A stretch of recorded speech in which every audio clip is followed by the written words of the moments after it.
হরে কৃষ্ণ। শ্রী শ্রী গুরু গুরাঙ্গ জয়তু, জয় শিল প্রভুপাদ। হরে কৃষ্ণ শুদ্ধভক্ত সজ্জন, আসছে আগামী 20 এপ্রিল রোজ সোমবার অক্ষয় তৃতীয়া তিথি এবং শুরু হতে যাচ্ছে চন্দনযাত্রা মহোৎসব। এই চন্দনযাত্রা মহোৎসব শুরু হতে যাচ্ছে অক্ষয় তৃতীয়ার দিন থেকে শুরু করে টানা 21 দিন চলবে এই চন্দনযাত্রা মহোৎসব। এই চন্দনযাত্রা মহোৎসব ভগবানকে সন্তুষ্টি বিধানের একটি দিন, যা কিনা ভগবানের অঙ্গে চন্দন লেপন করে ভগবানকে শীতলতা প্রদান করা হয়। ভগবানের সন্তুষ্টি প্রদানের জন্য এই চন্দনযাত্রা মহোৎসবটি পালন করা হয়।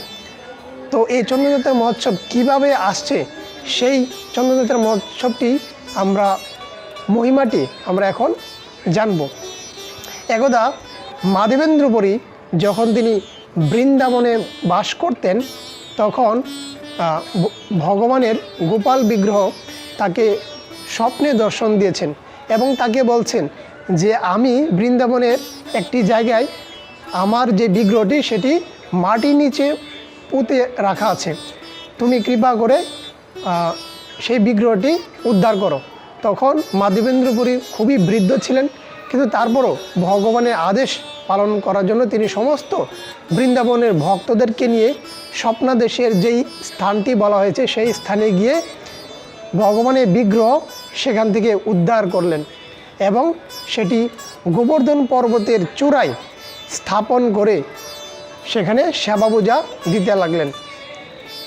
পরদিন আবার ভগবানের বিগ্রহ, গোপাল বিগ্রহ, ভগবানের মাধবেন্দ্রপুরীর স্বপ্নাদেশ আবার আসলেন এবং তাকে বললেন যে হে মাধবেন্দ্রপুরী, আমি এতদিন বৃন্দাবনের মাটির নিচে ছিলাম, রোদের তাপে আমার গা জ্বালা পোড়া করছে, তুমি কি আমার শীতলতা প্রদান করার জন্য মলয় পর্বত থেকে চন্দন কাঠ এনে চন্দন ঘষে আমার গায়ে লেপন করে দেবে, তাহলে আমার শীতলতা পাবে।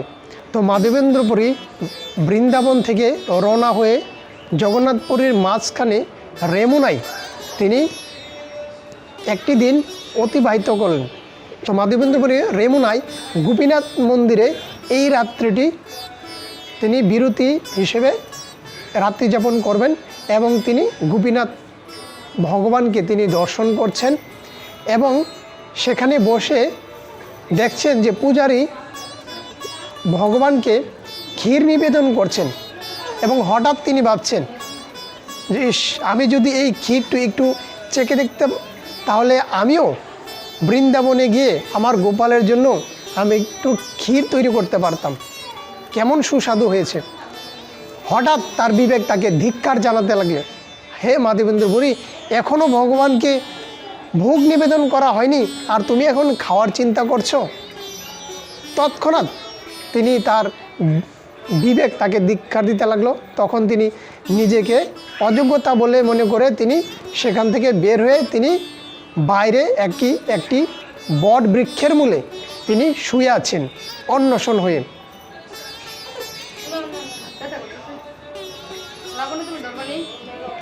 একটু শেষ আচ্ছা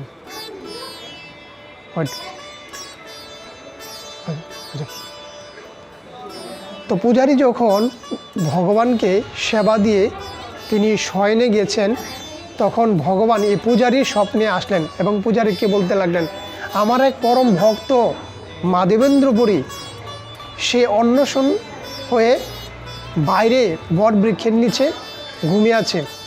আমি আমার উত্তরের নিচে অর্থাৎ আঁচলের নিচে একটি ক্ষীর পাত্র রেখেছি, তুমি তাকে এই ক্ষীরটি এখন গিয়ে দিবে। তখন পূজারী তৎক্ষণাৎ উঠলেন এবং তিনি মন্দিরে গেলেন এবং গিয়ে দেখলেন সত্যি সত্যি ভগবান তার আঁচলের নিচে একটি ক্ষীরের পাত্র রেখে দিয়েছেন।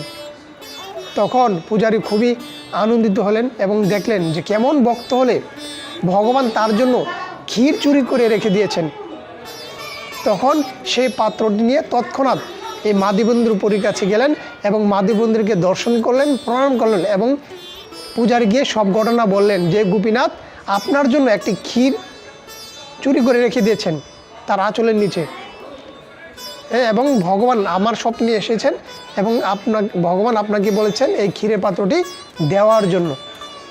তখন এই মাধবেন্দ্রী খুব সাদর গ্রহণ করলেন এবং সেই থেকে সারা রেমুনা এবং ইন্দ্রদমন এবং সব জায়গায় ছড়িয়ে পড়ল বিষয়টি যে কেমন ভক্ত হলে যে ভগবান তার জন্য ক্ষীর চুরি করে রেখে দেন।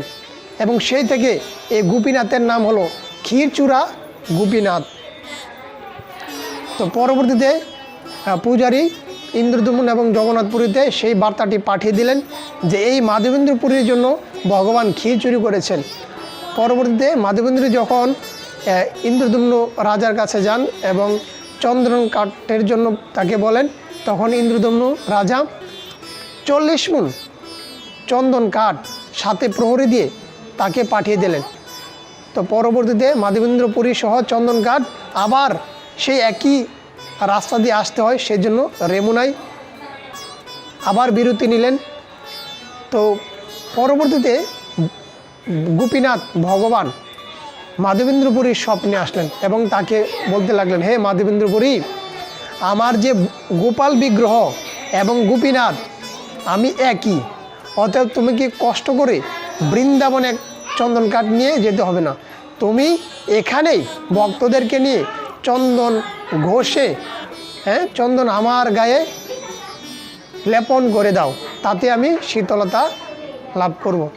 তো ওই দিন থেকেই মাধবেন্দ্রপুরী সহ সমস্ত ভক্তবৃন্দরা আনন্দের সহিত চন্দন কাঠ ঘষে ভগবানের শ্রীঅঙ্গে লেপন করে দিলেন।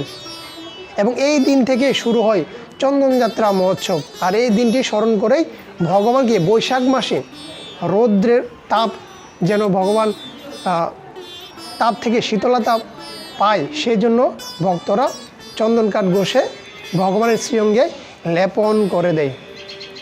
হরে কৃষ্ণ। তো সবাই আমরা যেন এই দিনটি খুব সুন্দরভাবে পালন করি, সেজন্য সমস্ত ভক্তবৃন্দদেরকে আমন্ত্রণ জানাই এবং আমরা সবাই এই মহোৎসবটি পালন করব ভগবানকে শীতলতা প্রদান করার জন্য, ভগবানকে সন্তুষ্টি বিধান করার জন্য। হরে কৃষ্ণ।